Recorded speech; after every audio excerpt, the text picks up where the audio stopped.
What's up? What's going on? We're live. The Boom Show. We got a Boomachino full effect.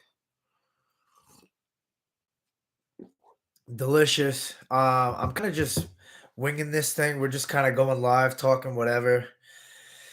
We got Volkanovski and Makachev coming up this weekend, so that's going to be a sick fight.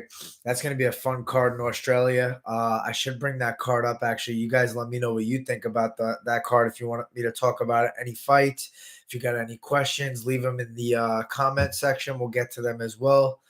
And yeah, we'll just kind of go off of that. I got my fight April 29th. So that's going to be, I'm excited for that, man. I got to get out there and get some redemption.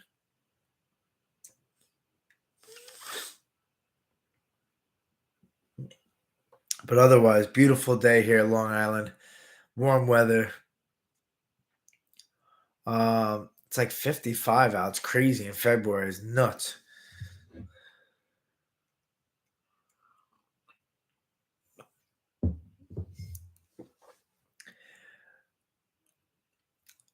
But yeah, Volkanovski versus Makachev, that's gonna be amazing.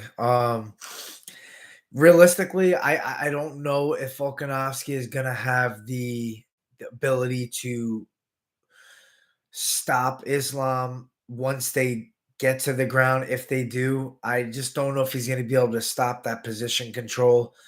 I really want to see that first takedown and really can tell you then like what's going to happen. If Volkanovski gets taken down, maybe let's say he ends up in half guard and gets up somehow, that's going to be a big telltale sign in that fight because like it's one thing for him to scramble from a takedown where he never actually hits the mat and can kind of avoid being taken down and stuck underneath Islam's pressure. But I want to see like once he is underneath Islam and kind of stuck, can he still get up? Because that's going to be the big sign right there. Like if he could still get up after being taken down and underneath him in guard or half guard or whatnot, side mount, that's going to be a huge sign on whether or not Volkanovski can keep this fight standing and kind of outpoint him on the feet with volume. That would be, I think, his best route to victory. I think Islam's a good enough striker to deal with him on the feet. He's got that left high kick. He's got good, smart, safe, striking ability, but he doesn't throw a lot. Volkanovski moves a lot. He's in and out. He throws at a high pace, high volume. So yeah, I'm curious to see how that plays out. But it's definitely gonna be an interesting thing. Let me know. You guys could hear me, right? Because I'm talking into this mic. I just want to make sure. What's up, Bobby? What's going on, man? Let me know you guys can hear me because I want to make sure this mic is working correctly. I think it's good. Loud and clear. Boom, baby. Appreciate that. Thanks. I don't want to talk for a half hour, then realize nobody fucking heard a word I said. I'm fighting April 29th. I'm fighting Journey Newson. And my catchphrase for this fight is my journey is not over. So let's go, baby. I'm hyped for this fight. Gonna be an exciting fight. I feel good about the matchup and everything. So yeah, it's gonna be nice.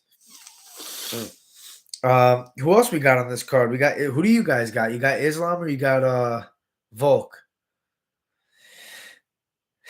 It's just so hard to pick against Islam. But then you got Yair Rodriguez, Josh Emmett in the co-main event, and man, Yair Rodriguez, one of those flashy, you know, crazy kicks, crazy elbows, and then you got Josh Emmett, where he moves really well with his head. He throws big hooks. He knows how to level change and catch you off guard, get you guessing with the wrestling. The one thing is, Emmett has a clear wrestling advantage. I wonder if maybe he's going to look to take Yair down and kind of win in the grappling realm. Otherwise, he definitely has the one punch power advantage. I just think Yair is so dynamic, like with the kicks and the movement, the switching stances. His fight against Max Holloway was phenomenal. I think like he looked amazing in that fight. So you never know, but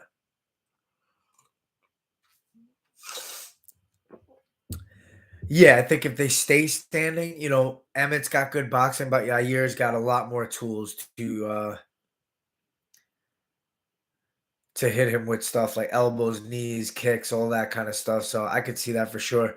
I, I don't know. It's plus money. I can't bet obviously on the fights, but I was looking at the odds. Like the under 4.5 is like plus 120 something. I think that's a good pick for you guys if you're interested in that. I could see that fight ending inside the distance just with the way the styles. But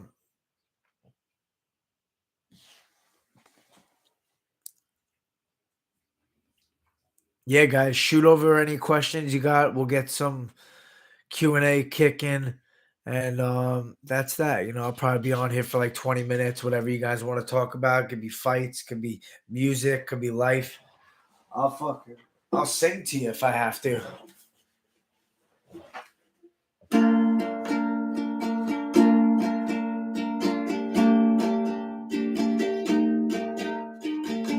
Each night the stars up above.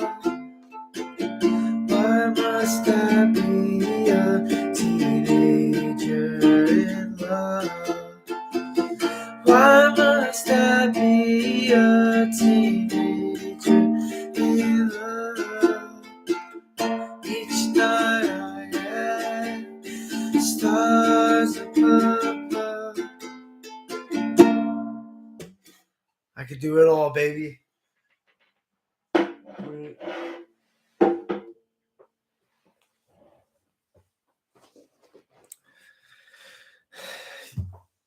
Yeah, I think it ends within the distance. I mean, that's a crazy stylistic fight. Emmett's got crazy boxing. What else we got on this card? We got Jack Della Maddalena. What a cool fucking name. He's an Aussie guy.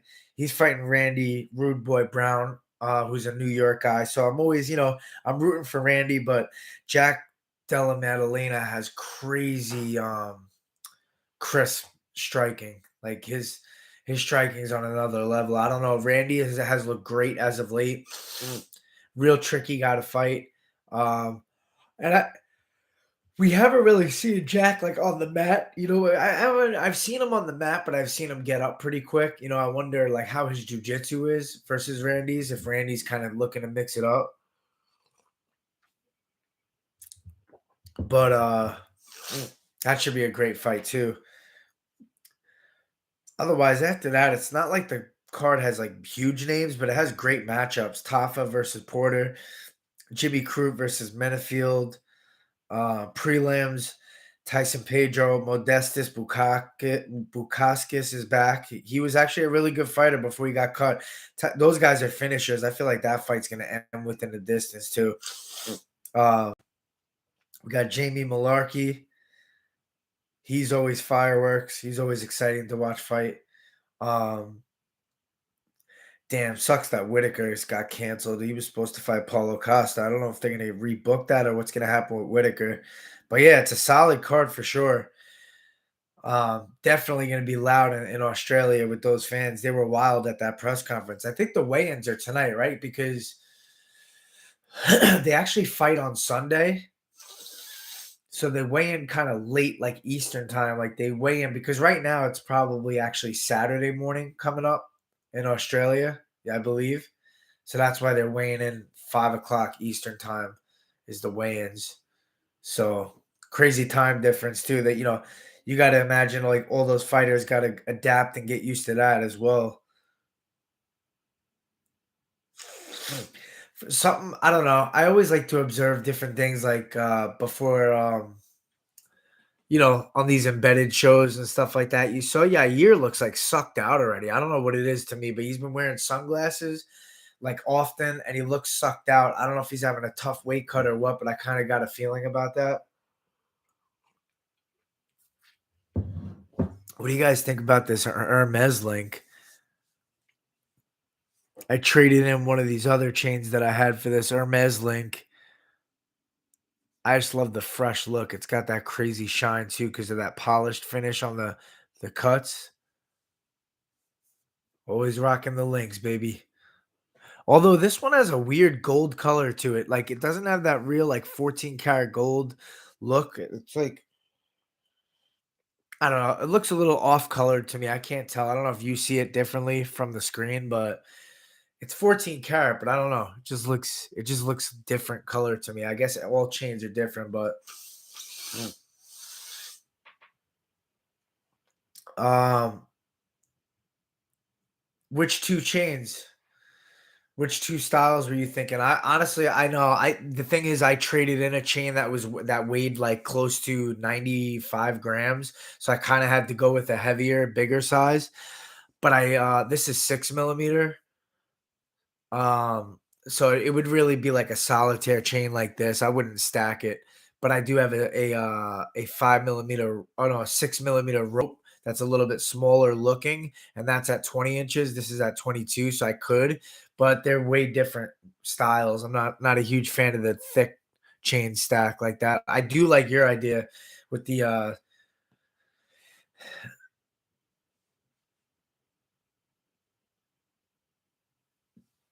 it. See, that's what I'm saying. Bobby's saying it looks fake. That's what I'm skeptical too. That you think this looks fake? I don't know. Maybe it's the light. Like if I open up the sunlight a little bit, see it's a little bit different now.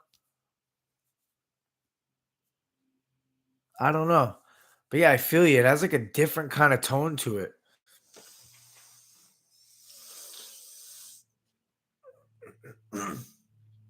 Oh, I see what you're saying. Yeah, the 24 karat gold. I like that 23 karat Thailand. I think Thai gold is like 23K. That kind of looks cool. It's different. It's definitely going to be a little bit more. It's gonna be a little less durable, but I don't think that's a problem unless you're going crazy in it.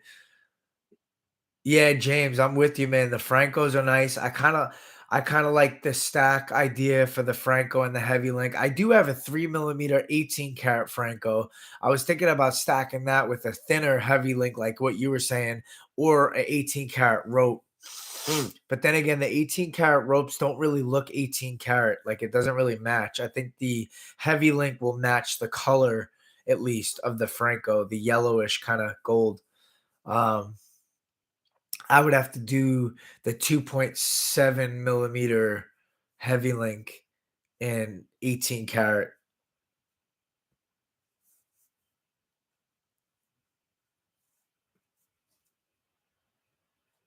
This is actually slightly different than like Jacoji stuff. Jacoji has the heavy link like this. This is the Hermes link. I think this is the original.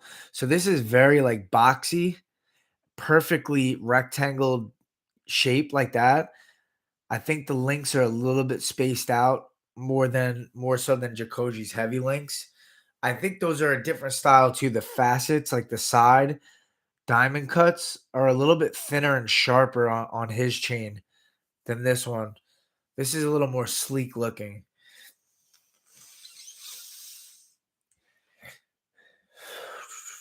Yeah, where do you get your 24K stuff? Is that where you were talking about the Thai gold? Because I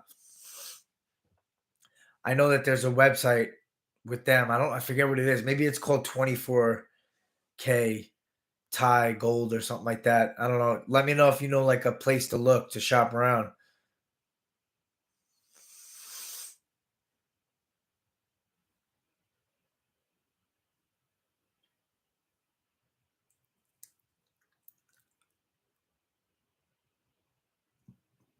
I like the idea of a rope, like a rope chain with a heavy link or a rope with a Franco. The Francos are a nice chain. I have the diamond cut Franco. There's a plain and a diamond cut. I think the diamond cut's a little better if you're gonna stack it with like a rope because it has that shine to it as well.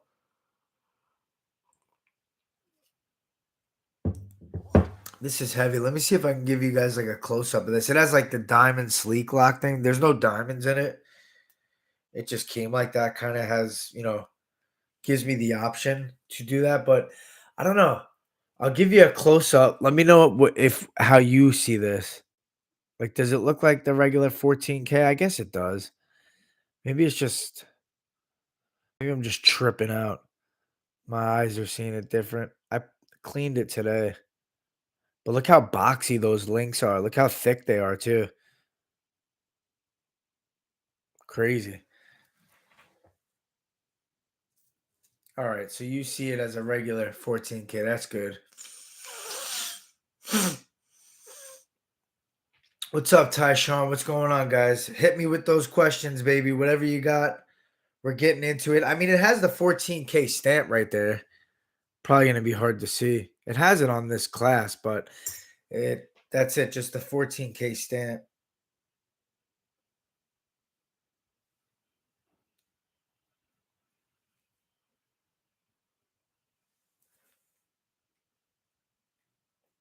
I mean, my guy's legit. Shout out to Mark, VS1 Jewelers. You can follow him on Instagram. He's a great guy.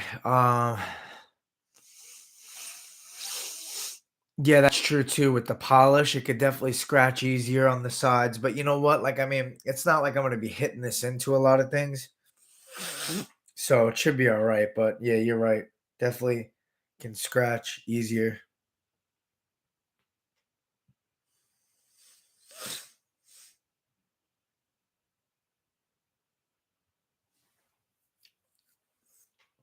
Um, but yeah, what are you guys wearing? What do you guys got? What's sensei? We got Tyshawn's calling me sensei. I like it.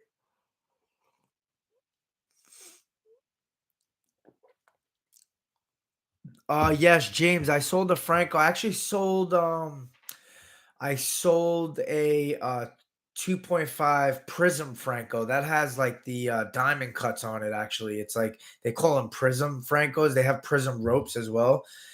I believe it's like rhodium cuts that they put in it. But yeah, I sold a really thin one. And then actually I traded in a big Prism Franco for this guy. I kind of not a fan of the rhodium idea, diamond cuts in the side. I kind of like more of a sleek look like this. And this style is so unique. I don't know. I don't see a lot of people with this chain. So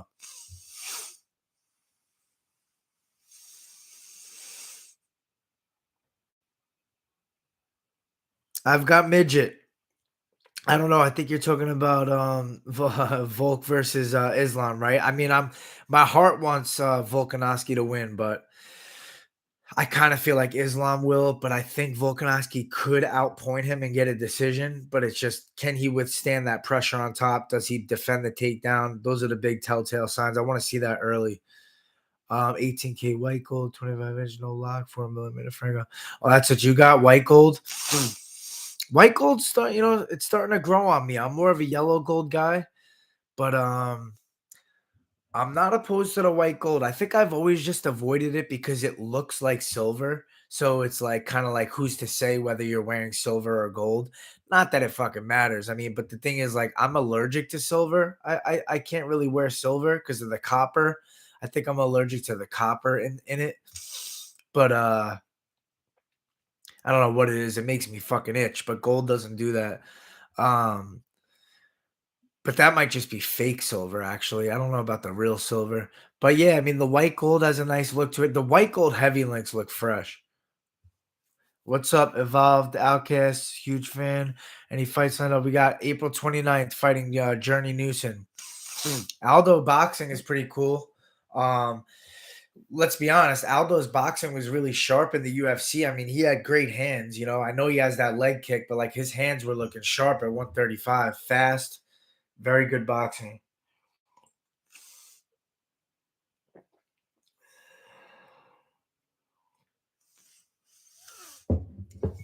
Yeah, Emmett versus Ayer, the interim title. You know what, man? I think the UFC just knows how to do business.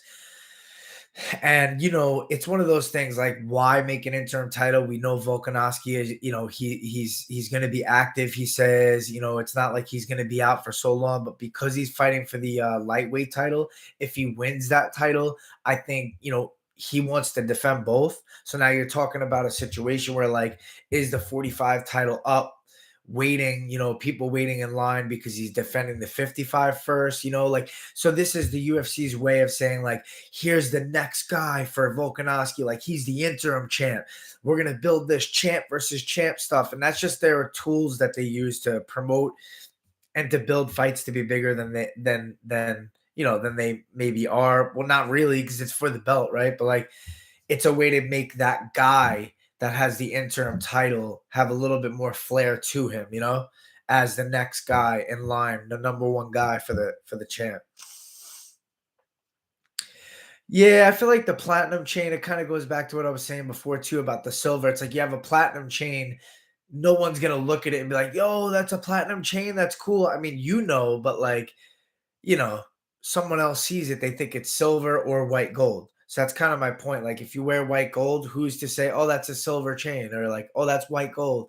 It doesn't really matter what other people think. It's your personal preference on jewelry.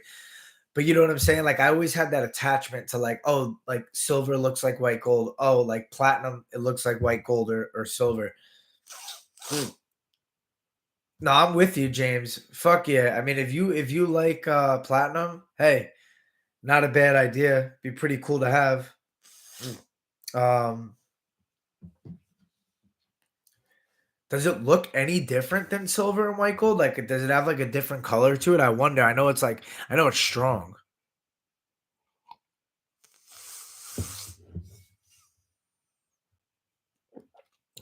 Trying to think what the next move out. But guys, I also have a watch for sale too. I have a Cartier watch for sale.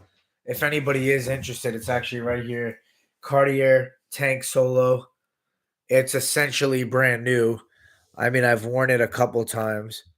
Um, it's hard to focus. It's got the Roman numeral dials. It's white gold. I know you said you like white gold. This would match really nicely with that white gold chain you have. I barely have any white gold, so I never wear this, and I don't wear watches that much to begin with. But I have a Rolex, so I'd rather just wear that because it has the yellow gold in it. Kind of matches better with my collection. But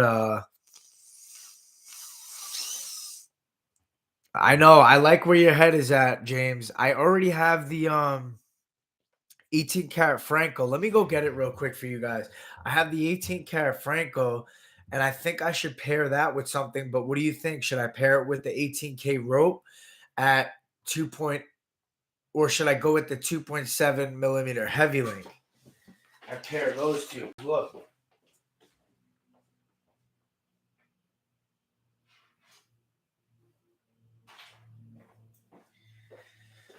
typically I wear this chain by itself, and this is a 3 millimeter, and I wear it with my miniature boss cross because I love this cross. This is my favorite pendant right here.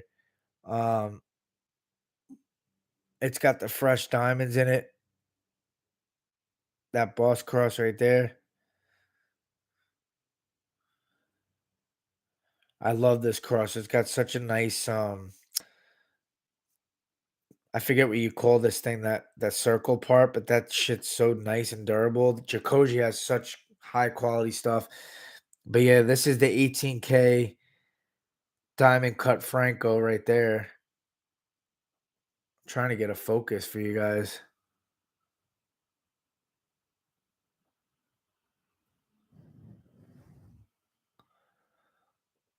It's got the big lobster clasp, which I like. But yeah, this is the 3 millimeter. So maybe I can get a pair with this guy. Yeah, the bell. The bell is sick on these boss crosses, these mini boss crosses, like real nice durable bell. It's got the diamonds in it. But yeah, if I was gonna stack this, it's between those two, either the rope or the heavy link.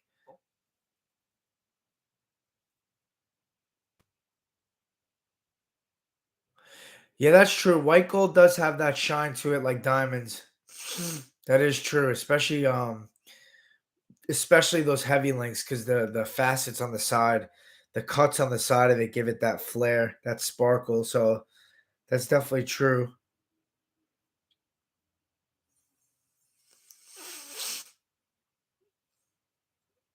I think the 2.7 18 karat heavy link would look sick with this. That's what I'm thinking.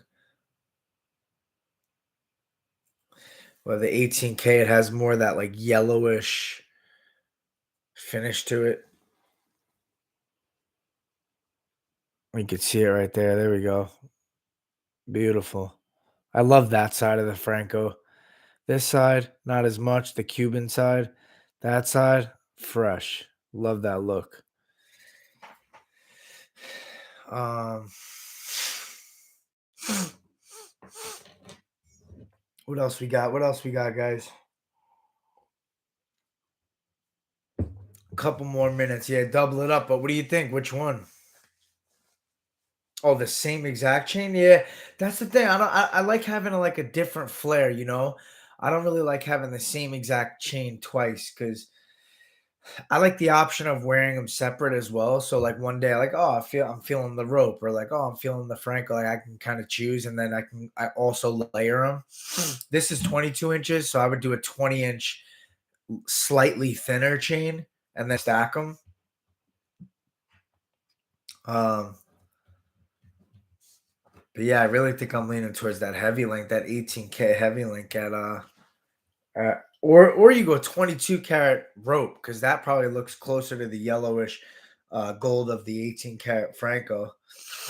Ropes, you're gonna get a better bang for your buck because they're a little bit lighter in weight and stuff. But yeah, let me know if anybody's interested in that white gold watch. I'm willing to negotiate. I think I paid like I don't know, I forget what it was, like 3,600 for it, but I'm willing to talk about prices and give a good deal because I don't wear it.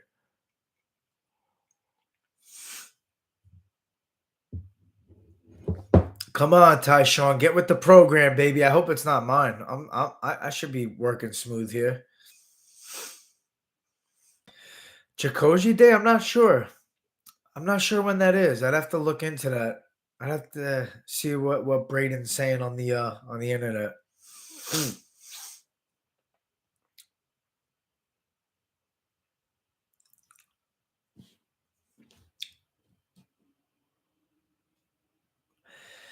Went for a nice jog today, did some cryotherapy, had some sushi, had a nice little day. We got sparring tomorrow, so I'm kind of gearing up for that. I don't like to, usually a day before sparring, I don't like to go too hard, kind of gear myself up for emptying the tank on Saturday. So I'm excited for that.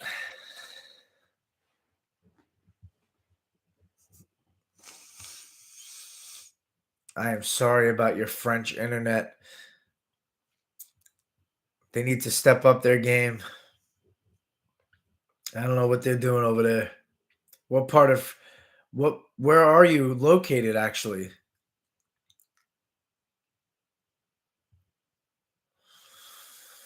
You just got to get started, man. Once you do it consistently for a month or two, you start to get those endorphins and start to see some changes, and then it becomes addicting, and you don't want to stop. So it's just really just pushing yourself past that first annoying phase, and then you're gonna get into it.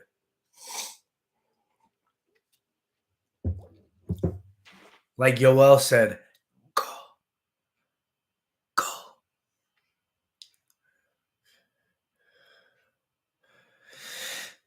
My first fight was at Mohegan Sun in Connecticut. I believe I was 18 years old. Yeah, I was 18. It was an amateur fight. We had like the 7-ounce gloves on, shin guards. I versed this jujitsu guy. He was in a boxing ring. I fought this kid from like, I don't know, I forget what gym, but he was a jujitsu guy primarily. And I remember I knocked him down like 3 times in one round with a big uppercut I clipped him with. He kind of buckled down to his knees, and that was the third knockdown, and I won by TKO because if you got 3 knockdowns in one round in an amateur fight, they call the fight automatically. So that's how I beat him. And I faced some adversity in the fight. He actually mounted me for a second. He took me down, mounted me, and then I got out, scrambled back to my feet, and then I won by TKO. So it was pretty cool. Fuck yeah. Bo Horvat's been scoring goals. He already scored 2 goals with us, which is sick. I am gonna say I'm jealous about that Tarasenko trade. though. New York Rangers, they got Tarasenko, and that's a huge addition right there. That's a solid lineup. I really wanted Tarasenko. I think he's maybe a little bit more dynamic than Bo Horvat, but they're both goal scorers.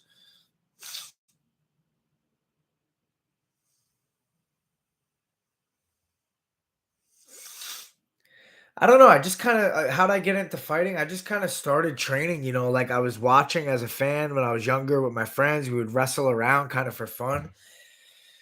My buddy like put mats in his house, and then we would like kind of wrestle and just like do our own thing. And then a gym opened up in the next town over, and it just kind of was meant to be. We all kind of gravitated to that gym. We started really fast paced, getting into sparring and training, and had these coaches that were moving quick and like developing its fight team, and they were bringing us on the road to fights, and we had, you know, road trips where we would fight. It literally 2 months of training. I was getting into my first amateur fight that I just told you about. I only had 2 months of training, but I was always an athlete. I played sports growing up, I was always very athletic, so I figured, I want to try this and see how good I could do it. I picked up wrestling pretty quick. I never wrestled in high school, but I just kind of put it all together. Mm.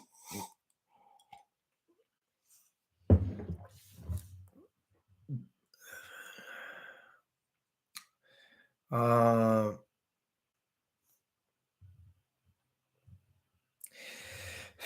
I'll tell you why, and I'll tell you why this actually is a big business thing for the UFC is when a fighter becomes so popular, they start to get paid a way more than other fighters.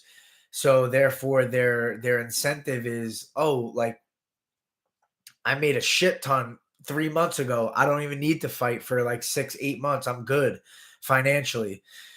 So they realize that, and then sometimes it's not as significant to stay active, right? So the UFC knows that as well, and that's why they don't pay all of the fighters such a high amount like other professional athletes, because then we could fight less and be financially stable, once, twice a year, and you'd be like well off. Mm, mm, mm. Deviated septum, just so you know. I'm sure you guys know, but that's the sniffle action. Um, But yeah, you got a guy like Hamzat probably getting paid a shit ton. And, obviously it's hard to get him matchups that, maybe people are turning down. Maybe they want to make the perfect stylistic matchup for him to keep his stardom going, stuff like that. So it delays a lot of things. Never got into street fights. Crazy. Really never been in a street fight in my whole life. Always avoided that shit.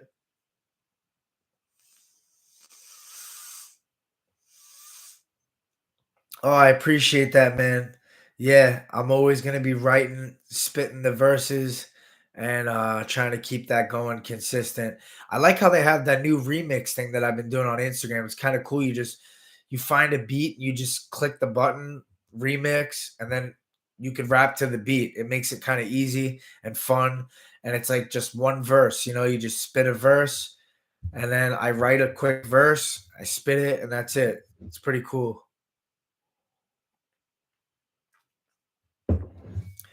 Yeah, I guess I have that look. I don't know. It's funny. Like every time my friends would be in like brawls and the clubs or what, growing up, like I just always avoided that shit because I don't know. It's just you just don't know. People have a knife and they come up and shank you from behind. You get jumped by four different people. Like I just always was kind of more logical.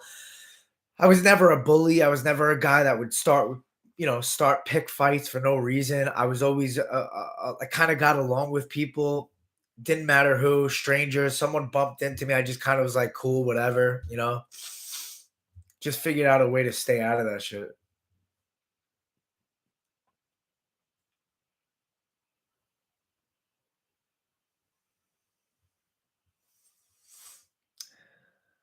But yeah, guys, I appreciate you guys tuning in. I'm gonna try to do this once a week, live Q and A's, the Boom Show, whatever you want to call it. I'm gonna stick to the Boom Show just in case we keep going with this, kind of make it podcast format. Um, I don't have a producer or anything. I'm sure I can get someone to edit this and have it a lot more professional. The only thing is with the live, I gotta figure out how to post the live. I feel like it disappears after I do it, but yeah, no, I appreciate you guys tuning in. We'll be back next week. I also got to be consistent about the day and the time, stick to that exact format, but my schedule is always all over the place, kind of picking and choosing when to train, what to train, all that stuff day by day, depending on how my body feels. So I have a couple of really frustrating fights. Montel Jackson's one, Umar Nurmagomedov's another. I mean, it just wasn't me. Sometimes you show up 100% mentally, physically. Sometimes you don't. It's just a fight game. But I know my truths, and man, I wish I can go back in there and fucking be my true self. My full potential. But I promise you will see that this next fight, 100%. I'm going in there to fucking kill. My back's against the fence. So I got no options, no choice, but to be the best I could be. So I've been really good, training hard in the gym, feeling really good. So can't wait. Boom.